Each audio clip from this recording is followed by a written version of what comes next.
Little Jamie, little Jamie, we're sure glad you are here. We're sure glad you are here.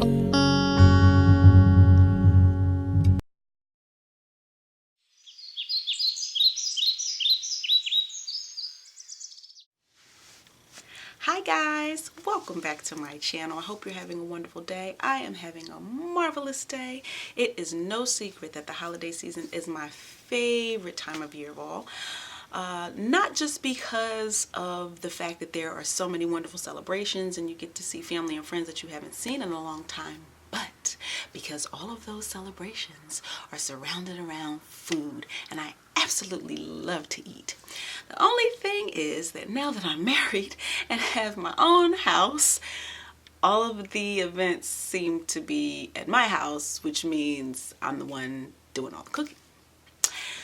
Which is fun, but Thanksgiving just happened, and around the Christmas season there are people popping up from out of town, family members are in from out of town, and there are just lots of occasions even before Christmas actually gets here that you might find yourself at the stove.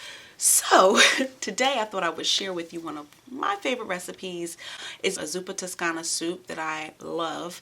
It's really good for the holiday season because it's really nice and hearty, flavorful, but at the same time it's not like you're gonna be at the stove for 20 million hours like frying a turkey or something, because nobody has time for that. Thanksgiving already passed.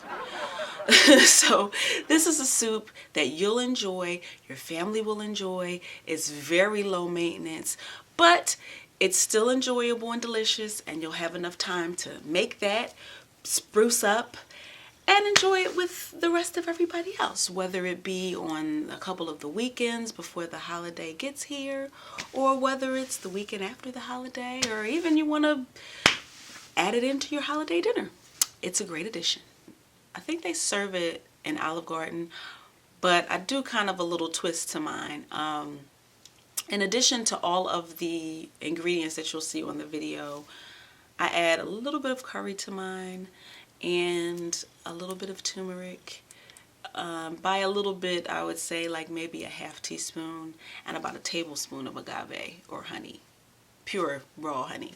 Not a whole lot, but it just really does kick up the flavor. That's just a little secret. So without further ado, here it is. So first things first, you're going to need some bacon, preferably some unsugared, uncured bacon. Next, you're going to definitely need sausage, and this recipe calls for very spicy sausage. I didn't have that this time, so I ended up adding pepper flakes, which you can do anyway, but I ended up adding more than usual. Next, you're going to need some onions. Normally, this recipe calls for a sweet Vidalia onion, but I had a red one and it worked perfectly fine. Next, you will need about 4 cloves of garlic. You're going to need 2 or 3 potatoes, 6 if you're making a larger bowl, but 3 if you're making a smaller bowl like I did. Usually this recipe calls for red potatoes or even russet potatoes, but today I used sweet potatoes. Next, you're going to need some kale. I used baby kale because that's all they had, but normally regular kale would be what this recipe calls for. Next, you're going to slice up your bacon and put it in the pan. Get it cooking, but you don't want to cook it hard. Just want it done.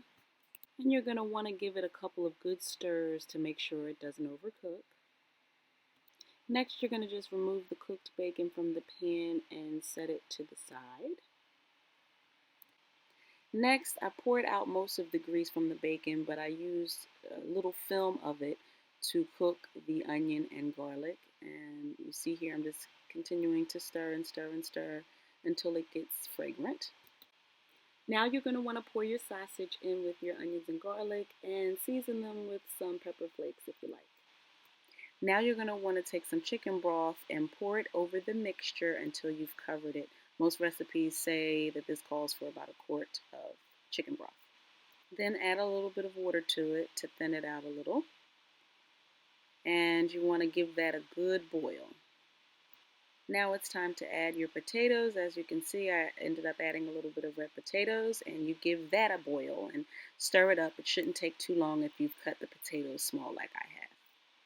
Next, you're going to want to add your cream, but make sure you turn the fire down to a simmer. You can use heavy cream. I use light cream and a little bit of coconut milk.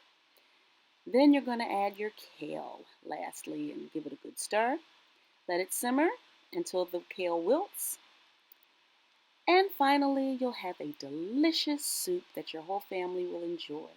Add a baguette from the market or some brown and serve rolls, and you're good to go. Until next time, bye.